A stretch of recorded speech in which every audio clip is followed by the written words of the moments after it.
کوئی آسان نہیں مثل خدیجہ ہونا۔ بے شک یہ وہ ملکہ کونین ہیں، یہ وہ ہستی ہیں، یہ وہ شخصیت ہیں کہ جو جس طرح سے ہم کہتے ہیں نا جناب بی بی فاطمہ الزہرا سلام اللہ علیہا کو، کہ وہ اپنے ہسبینڈ کے لیے، اپنے خاوند کے لیے، اپنے مجازی خدا کے لیے وہ محسن علی تھی۔ بالکل اس طرح سے بی بی خدیجۃ الکبریٰ سلام اللہ علیہا محسنہ اسلام ہیں۔ یہ وہ ہیں کہ جنہوں نے ان راتوں میں آقائے دو جہان محمد مصطفیٰ صلی اللہ علیہ وآلہ وسلم کو تسلی و تشفی دی ہے۔ یہ وہ ہیں کہ جو اپنے میاں کے شانہ بشانہ کھڑی ہوئیں، رسول خدا صلی اللہ علیہ وآلہ وسلم کے اوپر پہلی جو فیمیل، جو پہلی خاتون جنہوں نے ان کی نبوت اور اللہ کی وحدانیت کا کلمہ پڑھا، وہ جناب بی بی خدیجۃ الکبریٰ ہے۔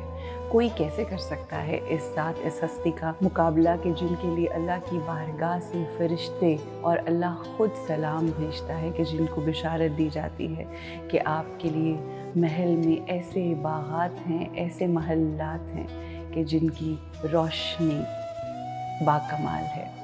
خواتین حضرات، ہم سب جانتے ہیں کہ آج کی جو شب ہے وہ آقائے دو جہان محمد مصطفیٰ صلی اللہ علیہ وآلہ وسلم کے لیے بے انتہا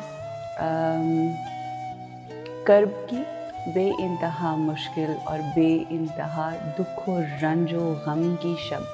یہ وہ شب کہ جس شب ان کی بہترین اور ان کی سب سے قریبی اور ان کی سب سے زیادہ مخلص اور ان کی ایسی بیوی کے جن کے بارے میں، جن کو یاد کر کر کے آقا کی آنکھیں رنجیدہ، آنکھوں میں آنسو آ جاتے، دل رنجیدہ ہوتا، یہ وہ آقائے دو جہان محمد مصطفیٰ صلی اللہ علیہ وآلہ وسلم کی زوجہ کی رحلت کی رات ہے۔ سورہ آل عمران اللہ سبحانہ وتعالیٰ یہ تمام ہستیاں، چاہے آقائے دو جہان محمد مصطفیٰ ہے، ان کی آل ہیں، ان سے جڑے جتنے اصحاب ہیں، باوفا اصحاب ہیں، ان سے جڑے ہوئے ان کی ہماری جو ام المومنین ہیں، یہ تمام ہستیاں، ان سب کی جو عزت ہے، تکریم ہے، عظمت ہے، اور ان سب کا جو مقام ہے وہ کس وجہ سے ہے؟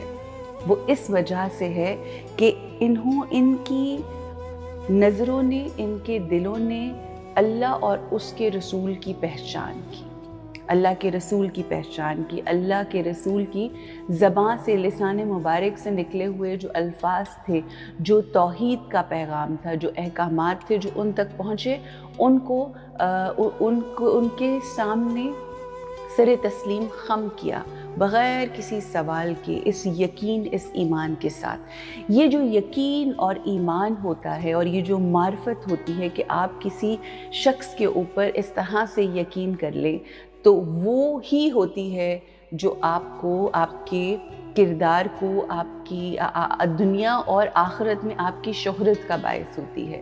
اور یہی خدیجۃ الکبریٰ بی بی ملکۃ العرب، جو بی بی خدیجۃ الکبریٰ کا کردار ہے، وہ ہم ان کے کیوں فضائل بیان کرتے ہیں، ہم کیوں ان کے خصائص اور ان کی جو خاصیت، خصوصیات ہیں، ہم ان کا کیوں ذکر کرتے ہیں؟ اس لیے کیونکہ جب اللہ کے نبی نے یہ کہا کہ اللہ ایک ہے، وہ وحدہ لا شریک ہے، تو اس کے اوپر ان ہستیوں نے بغیر کسی شک و شبے کے یقین کیا، اور پھر ثابت قدم رہے، ان کے ساتھ کھڑے رہے آخری دم میں۔ اس میں ان کا تن، من، دھن کس طرح سے اس دنیا کی نظر ہوا اور اس کی انہوں نے پرواہ نہیں کی۔ یہی وہ خصوصیات ہیں جو ان ہستیوں کے لیے، اس زمانے کے لوگوں کے لیے آج بھی عظمت کا نشان ہے۔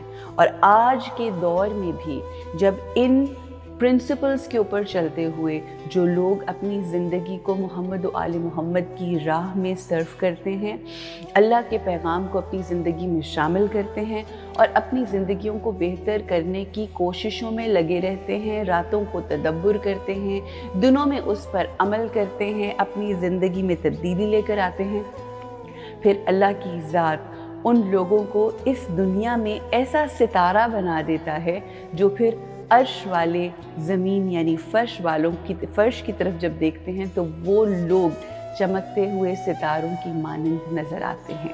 آئیے اللہ کی ذات سے یہ دعا کرتے ہیں کہ اے اللہ ہمیں بھی ایسی نشانیوں میں رکھ دے، ہمارے کرداروں کو ایسا با کمال کر دے کہ ہم لوگ بھی تیری نشانی بن جائیں، کہ لوگ ہمیں دیکھیں اور لوگ یہ کہیں کہ ہاں ایسا ہوتا ہے عبد اللہ، ایسا ہوتا ہے اللہ کا ماننے والا، ایسا ہوتا ہے رسول کا ماننے والا، اور ایسا ہوتا ہے مولائے کائنات کا ماننے والا، ایسی ہوتی ہے خدیجہ علیہ السلام اللہ علیہا کی ماننے والیاں، ایسی ہوتی ہیں خاتون جنت کی ماننے والیاں، ان سے محبت کرنے والیاں۔ اللہ ہمیں ایسے لوگوں میں شامل رکھے۔ قرآن پاک کی ایک سورہ ہے سورہ آل عمران۔ سورہ آل عمران کی آیت نمبر 190، آیت نمبر 190 میں اللہ سبحانہ وتعالیٰ ارشاد فرماتا ہے کہ آسمانوں اور زمین کی پیدائش میں اور رات دن کے ہیر پھیر میں یقیناً عقل مندوں کے لیے نشانیاں ہیں۔ جیسا کہ میں نے آپ سے شروع میں کہا نا کہ اللہ سبحانہ وتعالیٰ ہمارے کرداروں کو وہ توفیق بخشے کہ ہم اللہ کی نشانیوں میں سے نظر آنے شروع ہو جائیں۔ دعا تو کہتے ہیں کہ اپنی اوقات کے مطابق نہیں کرنی چاہیے، نہ مانگنا اپنی اوقات کے مطابق چاہیے، مانگنا بھی اس کی ذات کی عظمت کے مطابق مانگنا چاہیے جو عظیم ہے، جو رحیم ہے، جو کریم ہے۔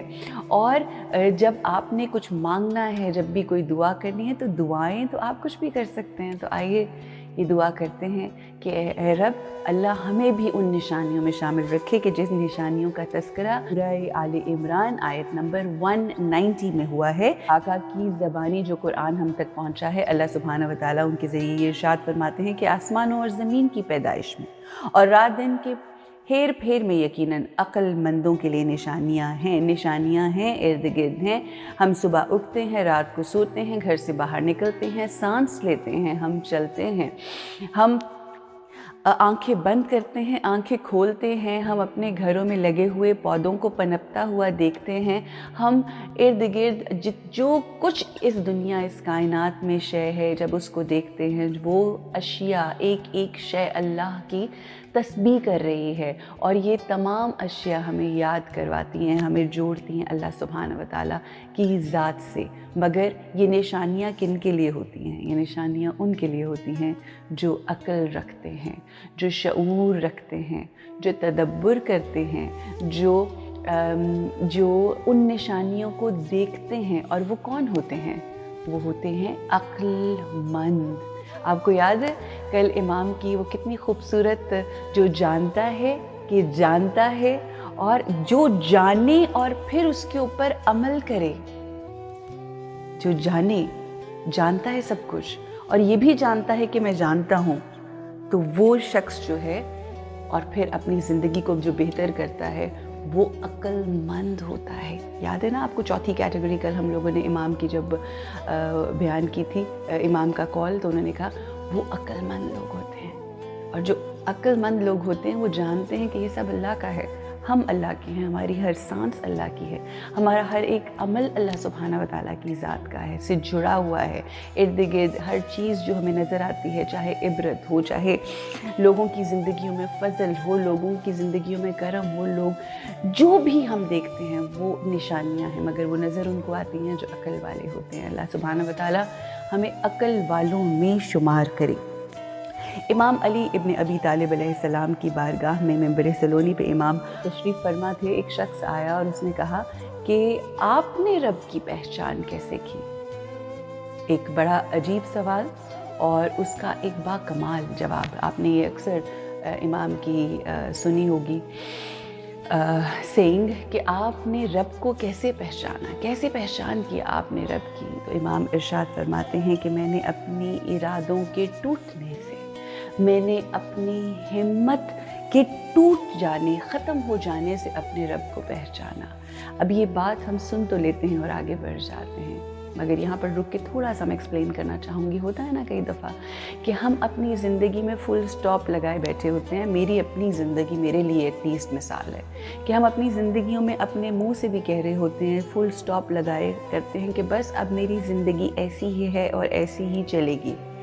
لیکن اللہ سبحانہ و تعالی ہمارے جو ارادے ہوتے ہیں, جو ہماری سوچیں ہوتی ہیں, جو ہم نے سوچا ہوتا ہے کہ بس اب میں ایون ایٹ ٹائمز یو سے کہ اللہ تو نے جو مجھے دے دیا میں اس پہ راضی ہوں, میں تیرے شکر میں ہوں. مگر جب آپ شکر گزار ہوتے ہیں, وہ جیسی زندگی آپ کو رب نے دی ہوتی ہے آپ اس کے اوپر شکر گزار کرتے ہیں ان کمیوں کے ساتھ جو آپ کی زندگی میں ہوتی ہیں, پھر اللہ اپنی جناب سے پھر آپ کے اوپر ایسے کرم ڈالتا ہے. وہ کیا ہوتا ہے؟ وہ آپ کے ارادوں کو توڑتا ہے کہ اے شخص, تو نے میری رضا کے اوپر راضی ہونے کا فیصلہ کیا, میں تجھے وہ عطا کروں گا جو تیری سوچ سے بالا تر ہے. اور آپ یقین کیجئے یہی میری اپنی زندگی میں اس طرح سے ہوا. اور اللہ سبحانہ و تعالیٰ اس طرح سے ہمارے ارادوں, اور یہ ہوتی ہے رب کی پہچان. رب آپ کو پہچنواتا ہے اپنا آپ, بٹ عقل مند ہوتے ہیں وہ جو نشانیوں کو جسے کہتے ہیں نا پوائنٹس کو جوڑتے ہیں اور پھر اس کے اوپر ان نشانیوں کو دیکھتے ہیں اور پھر ڈاٹس کنیکٹ کرتے ہوئے اپنی زندگی میں شکر گزار ہو جاتے ہیں. اور اللہ سبحانہ و تعالیٰ ہماری زندگی کے اندر ایسی تبدیلی لے کر آئے, ایسی خوشیاں لے کر آئے کہ جو ہمیں رب کی طرف سے عطا ہوں, جو کہ ہمارے فیصلے نہ ہوں. ہم جو فیصلہ کرتے ہیں, ہم جو سوچتے ہیں ناقص ہے, مگر وہ باکمال ہے وہ جو رب سوچتا ہے, جو اس کا ارادہ ہوتا ہے ہمارے لیے, وہ جو پلان کرتا ہے اور وہی بہترین ہوتا ہے. بے شک تو امام نے یہ ارشاد فرمایا اور بڑی خوبصورتی سے اس کو جواب دیا. میں آپ کو ایک واقعہ سنانے لگی ہوں. آپ کو پتہ ہے اس دنیا کے اندر دو قسم کے, ایک تو جب وہ لوگ جو اللہ کو نہیں مانتے, اس میں دو ویسے تو بہت سی کیٹیگریز ہیں مگر بالخصوص جو زیادہ پرومیننٹ کیٹیگریز ہیں وہ دو ہیں. ایک شخص وہ ہوتا ہے جو دہریہ ہوتا ہے, جو ایتھیسٹ ہوتا ہے, جو اللہ کو مانتے ہی نہیں, رب کو مادہ پرست ہوتے ہیں, مانتے ہی نہیں رب کو. وہ کہتے ہیں کہ یہ جو کچھ ہے بس اس کائنات میں خود سے ہے, اس کو خلق کرنے والا کوئی نہیں ہے. ایک وہ کیٹیگری ہے, ٹھیک ہے, جو دہری ہوتے ہیں, ایتھیسٹ ہوتے ہیں. ایک اگر ہم ہسٹری کا مطالعہ کریں تو ہم دیکھتے ہیں کہ لوگ اس قدر متکبر ہوتے ہیں کہ خدائی کا دعویٰ کرتے ہیں. وہ کہتے ہیں کہ کوئی نہیں خدا بلکہ ہم ہیں خدا, نعوذ باللہ. وہ خود ربوبیت کا دعویٰ کرتے ہیں اور اپنی زندگی کے ہر سفر کے اندر منہ کی کھاتے ہیں, بٹ وہ اتنے ڈھیٹ لوگ ہوتے ہیں کہ بس یہ جسے کہتے ہیں نا کہ اگر ہم ان کو اس الفاظ میں کہیں کہ یہ وہ لوگ ہوتے ہیں جو رب کی موجودگی کے احساس سے باہر نکل جاتے ہیں. اور یقین کیجئے کہ یہ جو رب کی موجودگی کا احساس ہے, اللہ ہے, اللہ کی ذات ہے, ہمیں اس چیز کا جب احساس ہوتا ہے, یقین کیجئے یہ جنت ہے اس کائنات, اس دنیا میں. اگر ہم سانس لے رہے ہیں, اگر ہم اپنی زندگی کو بہترین طریقے سے گزار رہے ہیں اور ہمیں اس بات کا احساس ہے کہ اللہ ہے, تو آپ یقین کیجئے آپ اس دنیا میں جنت میں ہیں. کیونکہ دراصل جب ترک اولا حضرت آدم نے کیا اور حضرت آدم کو جنت سے زمین پر بھیج دیا گیا, تو کیا احساس تھا؟ اللہ کی موجودگی کے احساس سے خالی ہو گیا تھا وہ وقت. شیطان کی موجودگی کا احساس ہے دوزخ, اللہ کی موجودگی کا احساس ہے جنت. اور یہی احساس ہمیں اپنی زندگی کے اندر جنت اور دوزخ میں رہنے کا کرائٹیریا ہے, رائٹ. سو دو لوگ ہو گئے, ایک ایک تو جو دہری ہوتے ہیں جو مانتے ہی نہیں اللہ کی موجودگی کے وجود ہی کو نہیں مانتے, اور دوسرے ایسے ہوتے ہیں جو یہ سمجھتے ہیں کہ ہم خود ہی رب ہیں اور ہم ہی اللہ ہیں, نعوذ باللہ. تو ایک بادشاہ تھا, اس کے دربار میں ایک شخص بیٹھا ہوا بڑی لمبی چوڑی تقریر کر رہا تھا, اور وہ بادشاہ سن رہا تھا. ارد گرد کے لوگ, پورا ایک مجمع تھا, ایک ماحول سا بنا ہوا تھا جہاں پر تمام لوگ اس گفتگو کو سن رہے تھے. اتنے میں ایک شخص، بہت ہی متکبر شخص بولا کہ نہ کوئی اللہ ہے، کوئی کچھ نہیں ہے، اور نعوذ باللہ یہ جو سب کچھ ہے یہ خود سے خلق ہوا، یہ کائنات خود سے خلق ہوئی، اور یہ جو نظام ہے یہ اسی طرح سے چل رہا ہے، اور یہ تمام معاملات ہیں۔ ایک لمبی چوڑی تقریر اس نے کی، بادشاہ خاموشی سے سن رہا تھا۔ اس سے پہلے کہ بادشاہ اس کا جواب دیتا، ایک شخص، ایک عاشق رب، ایک عاشق خدا، ایک ایسا عاشق جو اللہ کا عاشق، پروردگار کا عاشق اس مجمع میں بیٹھا ہوا تھا۔ اس سے پہلے کہ بادشاہ اس دہریے، اس ایتھیسٹ کی بات کا جواب دیتا، اس شخص نے، اس عبد اللہ نے، اس عاشق رب نے ایک دم سے اس شخص سے کہا کہ اس شخص کی بات جیسے ہی ختم ہوئی تو بادشاہ کو مخاطب کر کے کہا کہ آپ جانتے ہیں بادشاہ سلامت، ابھی آپ کے اس محل کے باہر ایک دریا کے کنارے میں نے ایک کشتی دیکھی، اس کشتی کے اندر میں نے دیکھا کہ کوئی ملاح نہیں بیٹھا وہاں، اور وہ کشتی جو ہے وہ جا رہی ہے، وہ لوگوں کو لے کر آ رہی ہے، جتنا مجمع یہاں پر ہے لوگ آ رہے ہیں، خود سے اس کشتی میں بیٹھ رہے ہیں، اور کشتی خود ہی چلنا شروع ہو جاتی ہے ملاح کے بغیر، اور میں نے اس طرح سے دیکھا، میں بہت متعجب ہوا کہ یہ کیا ہو رہا ہے، تو ایسا واقعہ میں نے دیکھا۔ اور جیسے ہی اس نے یہ گفتگو کی، یہ بات بتائی، تو جتنے لوگ وہاں پر موجود تھے وہ حیران اور پریشان ہو گئے، اور وہ یہ کہنے اور ہنسنے لگے، مسکرانے لگے، جس طرح سے آپ تمسخر اڑاتے ہیں نا، ٹھٹھا لگاتے ہیں، تمسخر اڑاتے ہیں، ہنسی مذاق کرنا شروع ہو گئے۔ اور وہ شخص، وہ جو شخص جو دہریہ تھا اور اللہ کے وجود کے احساس سے باہر تھا اور اللہ کے وجود سے انکاری تھا، وہ شخص جو ہے وہ کہنے لگا کہ یہ کیا بے وقوف والی بات کر رہے ہو، اور یہ کس قسم کا اسٹوپڈ بات ہے جو تم کر رہے ہو، یہ کیسے ہو سکتا ہے کہ ایک یہ تو لاجیکلی پروو ہی نہیں ہو سکتی بات کہ ایک کشتی آ رہی ہے بغیر ملا کے، لوگوں کو لے کر جا رہی ہے، لے کر آ رہی ہے، یہ کیسے ہو سکتا ہے؟ تو اس کے اوپر اس شخص نے کہا، جب ایک ناخدا کے بغیر ایک کشتی نہیں چل سکتی تو اتنی بڑی کائنات کیسے چل سکتی ہے؟ اس کا یہ بات کہنا تھا۔ اتنی بات سنتے ہی جتنے لوگ وہاں پر موجود تھے ان نے کلمہ حق پڑھا اور اللہ سبحانہ و تعالیٰ کی موجودگی کے احساس میں آ گئے اور توحید پرست ہو گئے۔ فرعون کے دربار میں ایک مصری شخص آیا اور اس نے کہا کہ تم دعویٰ کرتے ہو، فرعون سے اس نے کہا کہ تم دعویٰ کرتے ہو خدائی کا، اور تم یہ کہتے ہو کہ تم رب ہو، اور تم ہی ہر کسی کو سب چیزیں دیتے ہو، تو ٹھیک ہے، میں تمہاری بارگاہ میں آیا ہوں، میں یہ چاہتا ہوں کہ یہ ایک انگوروں کا خوشہ ہے، یہ انگوروں کا ایک گچھا ہے، میں یہ چاہتا ہوں، میری تم سے یہ گزارش ہے کہ اس گچھے کو، اس خوشے کو تم ہیرے، موتیوں اور جواہرات کے اندر تبدیل کر دو۔ فرعون نے اس سوال کے اوپر بڑا حیران ہوا، پریشان ہوا، اس نے اس سے وہ خوشہ جو انگوروں کا تھا وہ لیا، اور لے کر اس نے اپنے گھر چلا گیا، اور اس نے یہ کہا کہ اپنے گھر چلا گیا اور کہنے لگا بہت پریشان ہے اور عجیب سے معاملات ہے، حیران ہو گیا کہ اب اس بات کا میں کیا جواب دوں گا، یہ تو میری بڑی تذلیل ہو جائے گی، کس طرح سے میں اس کو سونے اور ہیرے اور موتیوں کا بناؤں۔ ابھی یہ سوچ ہی رہا تھا کہ دروازے پر دستک ہوتی ہے، اتنے میں دروازے پر دستک ہوئی، اور فرعون نے یہ پوچھا کہ کون ہے باہر؟ تو آواز آئی کہ تو کیسا رب ہے، تو کیسا خدا ہے کہ تو جانتا ہی نہیں کہ دروازے پہ کون آیا ہے۔ یہ گفتگو کیوں کی اس شخص نے؟ وہ جو شخص وہاں پر آیا وہ اس شخص کے روپ میں ابلیس تھا، شیطان تھا۔ وہ اس کی کم ظرفی کا جسے کہتے ہیں نا احساس دلانا چاہ رہا تھا، اور یہ احساس دلانا چاہ رہا تھا کہ اپنی موجودگی کا احساس دلانا چاہ رہا تھا۔ اور یہ جب اس نے یہ بات کی، طنز کیا، تو فرعون جو ہے وہ خاموش ہو گیا۔ اور جب وہ شخص اندر آیا اور اس نے کہا کہ میں بہت پریشان ہوں، اس طرح سے ایک شخص میرے پاس آیا ہے اور وہ مجھ سے اس نے یہ بات کہی ہے، یہ کہا ہے کہ یہ جو انگوروں کا خوشہ ہے اس کو میں ہیرے جواہرات میں بدل دوں۔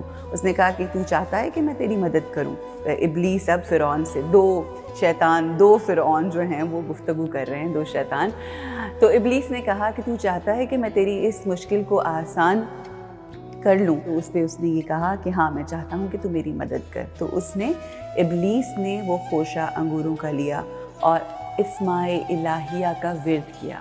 جیسے ہی اس نے اسماء الہیہ کا ورد کیا، وہ جو انگوروں کا ہوشہ تھا وہ نارمل انگور جو اوریجنل انگوروں سے ہیرے جواہرات میں تبدیل ہو گیا.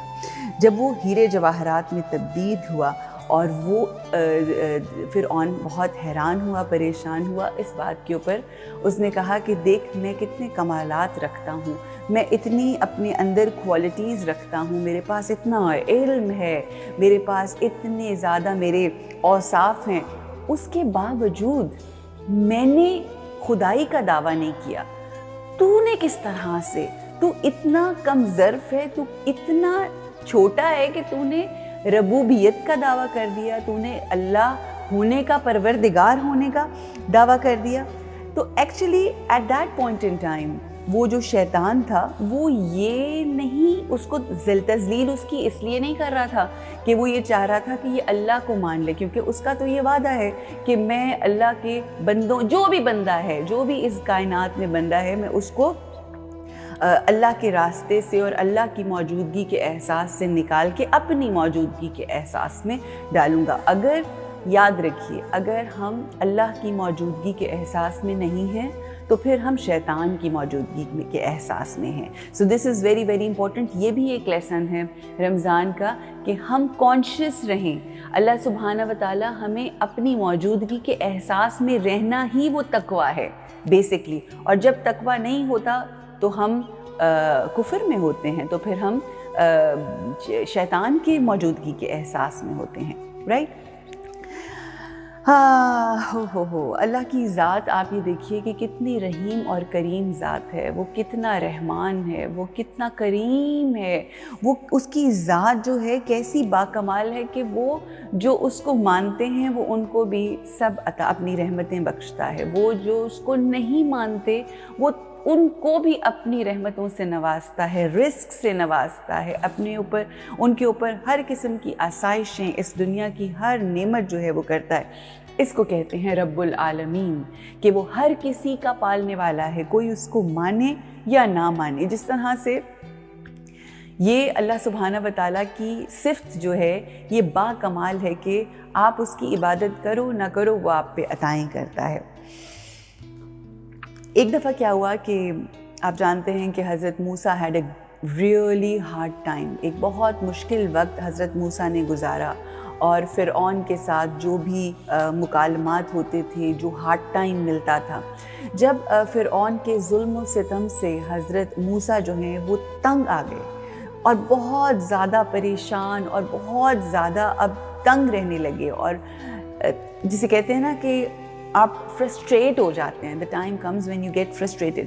بہت زیادہ جب تنگ آ گئے تو اللہ سے کلام کرتے تھے.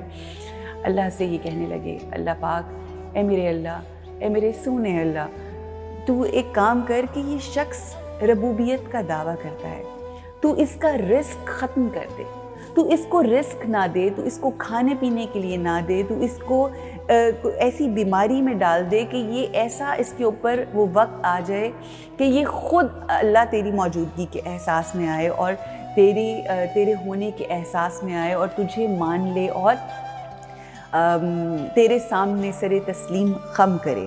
تو آپ جانتے ہیں کہ اللہ سبحانہ و تعالیٰ نے کیا ارشاد فرمایا، یہ ہے ہمارا خالق، یہ ہمارا مالک، یہ ہے ہمارا رب، ہمارا پروردگار، یہ ہے ہمارا اللہ سبحانہ و تعالیٰ. ارشاد فرماتے ہیں اگر فرعون نے ابدیت چھوڑ دی ہے تو کیا میں بھی ربوبیت چھوڑ دوں؟ کیا کہنے.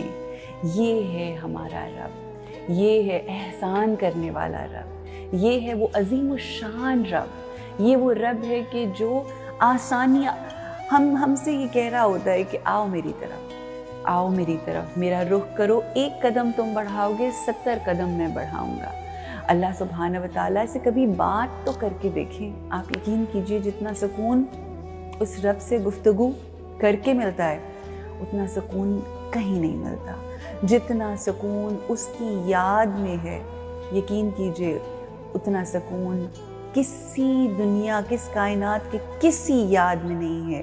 یہ دنیا کے جتنے ہم سفر ہیں یہ آج ہیں کل نہیں.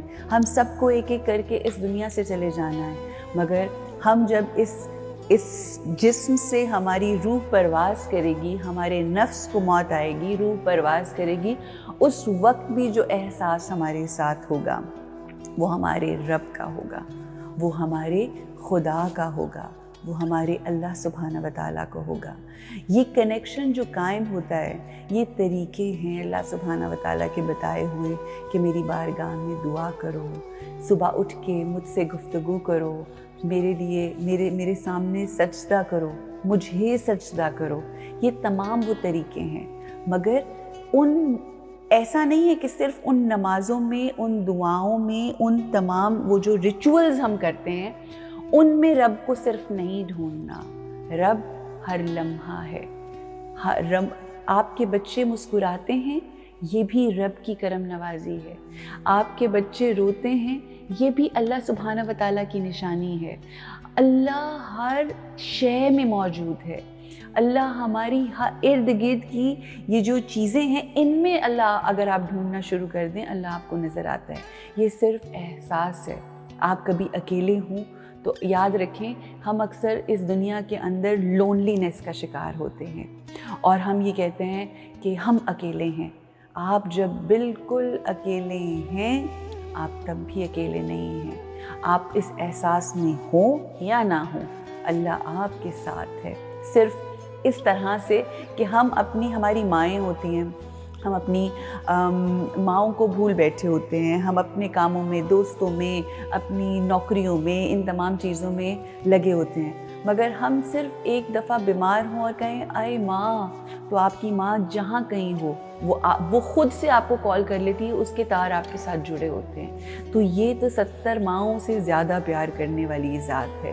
ہم ایک مرتبہ اس کو بلاتے ہیں, وہ 100 مرتبہ پلٹ کے آتا ہے کہ ہاں میرے بندے. اور آج کل اللہ انتظار کر رہا ہے کہ کیا میرے بندے مجھ سے مانگتے ہیں, اور اللہ سبحانہ و تعالیٰ سے اپنے لیے مانگیے اور وہ آپ کو عطا کرتا ہے. اور یقین کیجئے جب آپ کی دعائیں قبول نہ ہو رہی ہوں, جب آپ کچھ مانگ رہے ہوں اور نہ مل رہا ہو, تو میں ایک وظیفہ آپ کو بتاتی ہوں, ایک ایسا وظیفہ جو با کمال وظیفہ ہے.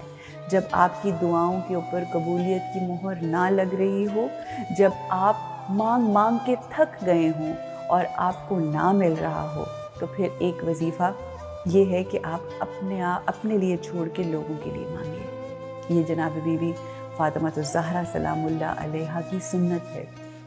آپ ہمیشہ لوگوں کے لیے دعائیں مانگتے ہیں. آپ نماز شب میں لوگوں کے نام لے کے دعائیں مانگتے ہیں. جب اپنی دعائیں قبول نہ ہو رہی ہوں, لوگوں کے لیے دعا کیا کیجیے, اور آپ یہ دیکھیں گے کہ کس طرح ربانی آپ کی ہر دعا کے اوپر قبولیت کی مہر لگا دے. اور اس رویے کو بھی تو آزما کے دیکھیں کہ آپ اس سے کچھ مانگیں وہ آپ کو نہ دے.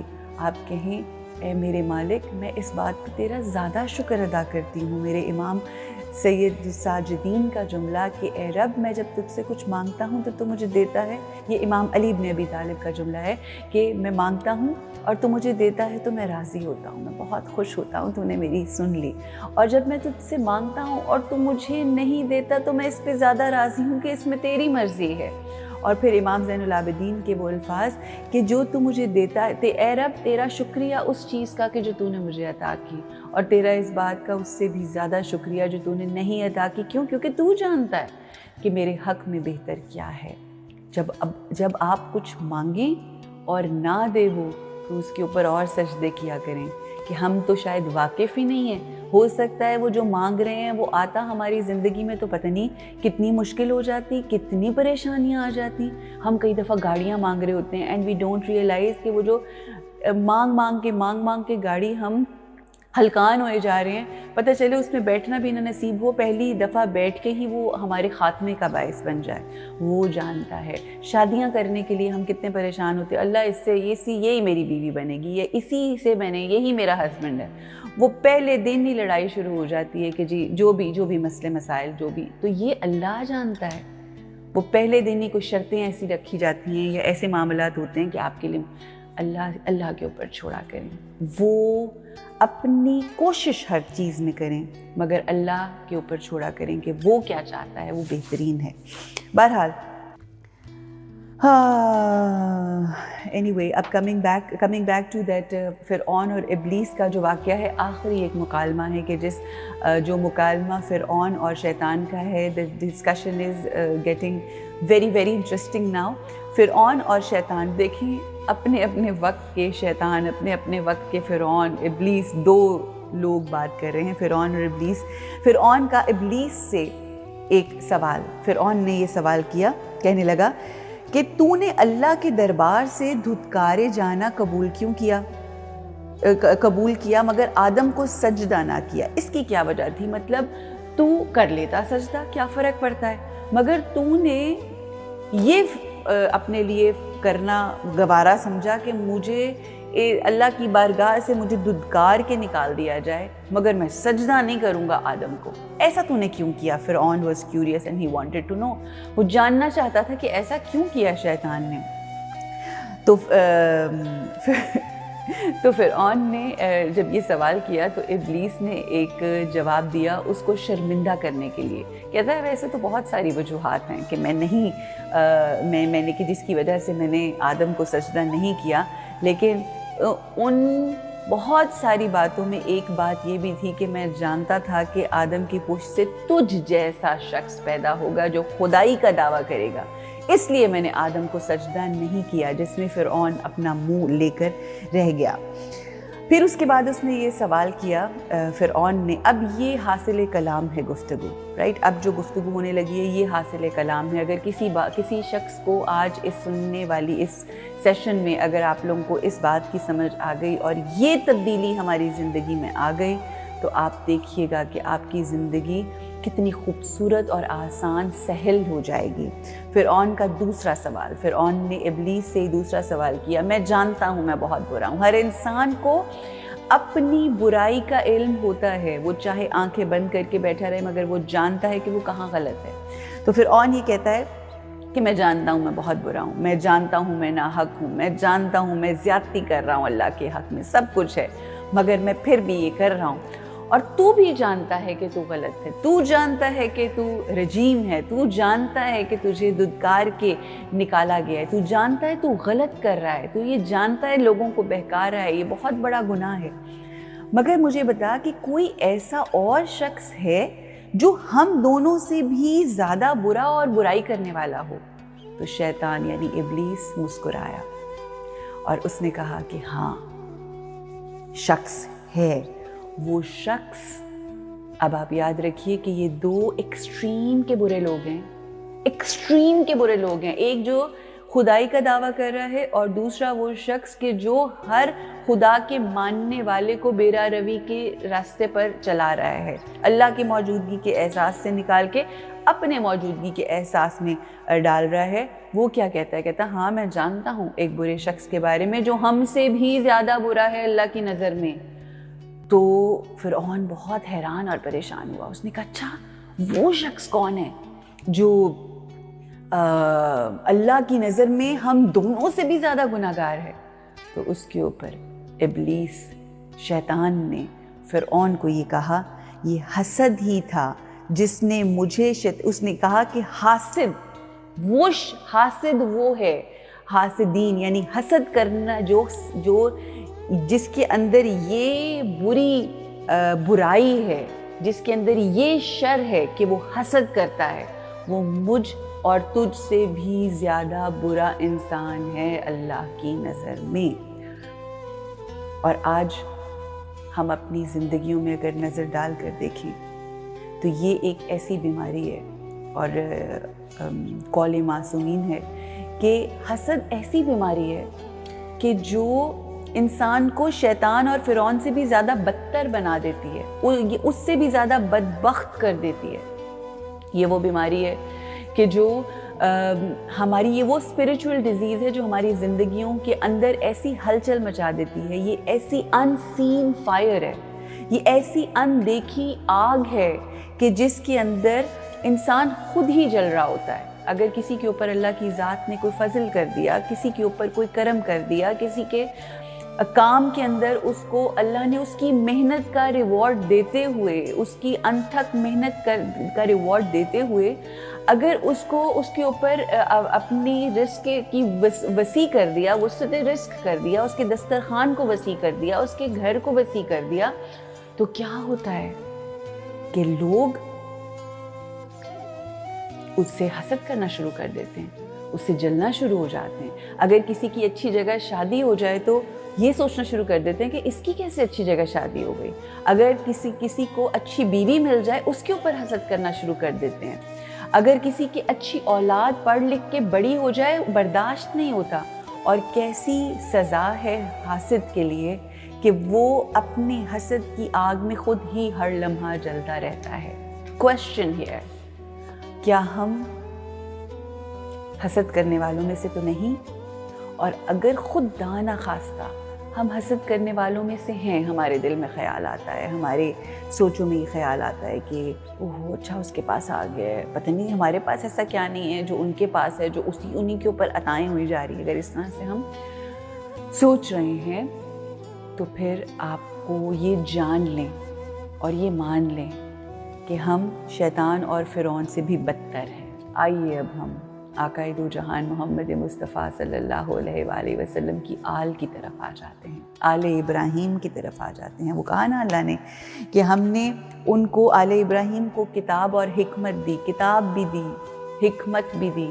آئیے اب اس حدیث کی طرف چلتے ہیں جو آقا نے حجۃ الوداع کے موقع پر دی کہ اے لوگو، اے مسلمانوں، اللہ کی کتاب قرآن حکیم اور اطرت، میری اطرت یعنی میرے اہل بیت کو ہمیشہ ساتھ رکھنا۔ اور یہاں پر آپ دیکھیے، یہاں پر بھی دو چیزوں کا تذکرہ ہے۔ اللہ سبحانہ وتعالیٰ ارشاد فرما رہا ہے کہ ہم نے آل ابراہیم کو کتاب اور حکمت بھی دی اور بڑی سلطنت بھی۔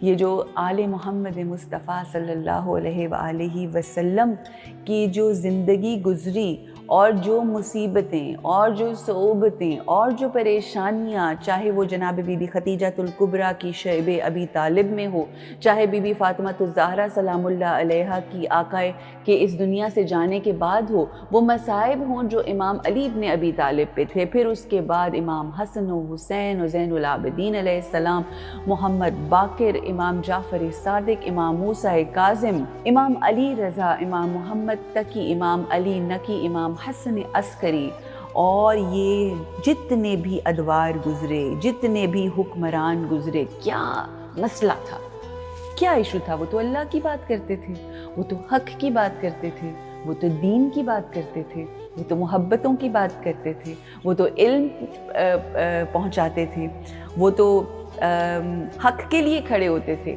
پھر یہ کیا تھا جو اتنا ان کو زنجیروں میں باندھ کے رکھا؟ یہ کیا تھا جو ایسی ہستیاں جو مینار نور تھے، کہ جن کا ہونا رحمتوں کا باعث تھا، ان کے لیے کیوں اتنی مشکلات کریٹ کی؟ کیوں ان کو زندان میں بھیجا گیا؟ کیوں ان کے اوپر اتنی ریسٹرکشنز لگائی گئیں؟ ان کو گھروں میں بند کر دیا گیا؟ کیوں؟ حسد۔ اور جتنے حاسدین ہیں آج تک جتنے حاسدین ہیں وہ بدتر ہیں، چاہے وہ کیسا ہی چہرہ کیوں نہ رکھتے ہوں، چاہے جبے جیسے بھی پہنتے ہوں، چاہے جیسی بھی ان کی شکل ہو، جس کے دل میں بغض محمد و آل محمد ہے وہ حسد کرتا ہے۔ اور کن سے حسد کرتا ہے؟ محبوب کبریا اور محبوب ربانی کے آل سے حسد کرتا ہے۔ تو جو ایک عام انسان سے حسد کرے، اس کو اللہ کی ذات جو ہے وہ بدتر کہتی ہے اس فرعون اور اس شیطان سے۔ تو مجھے بتائیے کہ جو اس کے محبوب سے حسد کرتے ہیں، جو لائق عشق و محبت و مودت ہیں، تو آپ یہ سوچئے جو ان سے حسد کرتے ہیں، ان کے لیے بغض اور کینہ رکھتے ہیں، تو بتائیے کہ وہ کس مقام پہ ہوں گے؟ وہی لوگ ہیں جو ایندھن بنیں گے کس کا؟ دوزخ کا۔ اور یہی مکالمہ یہاں پر ختم ہوا، جس کے اوپر شیطان لعین نے، شیطان ملعون نے، شیطان رجیم نے یہ بات کہی کہ یہ حسد ہی تھا جس نے مجھے شیطان الرجیم بنایا، اور یہ حسد ہی تھا جس نے تجھے یعنی فرعون تجھے ملعون بنایا۔ اللہ سبحانہ وتعالی ہمیں محمد و آل محمد کی محبت میں رکھے، اللہ ہمیں ان کے عشق محبت میں رکھے، اور اللہ سبحانہ وتعالی ہمیں اس حسد سے دور فرمائے۔ مالک جس طرح سے ہمارے ان تمام ائمہ معصومین، ان تمام ہستیوں جو منارہ نور تھے، جن جن لوگوں نے ان سے حسد کیا، اللہ ہمیں یہ توفیق دے کہ ہم اس حسد کو اپنی زندگیوں سے دور کر کے اپنے رشتہ داروں، اپنی زندگیوں کے اندر، جس طرح تو قرآن میں ارشاد فرماتا ہے جہاں جہاں حسد کا تذکرہ ہے تو ہمیں بتاتا ہے کہ یہ ٹھیک نہیں ہے، یہ ٹھیک اس لیے نہیں کیونکہ جس دوزخ میں اس اسپریچول ڈیزیز کی وجہ سے تو ہمیں پھینکے گا، اس دوزخ کا آغاز اس دنیا میں رہ کر ہو جاتا ہے۔ اللہ کی ذات ہمیں محمد و آل محمد کے عشق اور محبت میں رکھے۔ سلامت رہیے، انشاءاللہ کل ملاقات ہوگی۔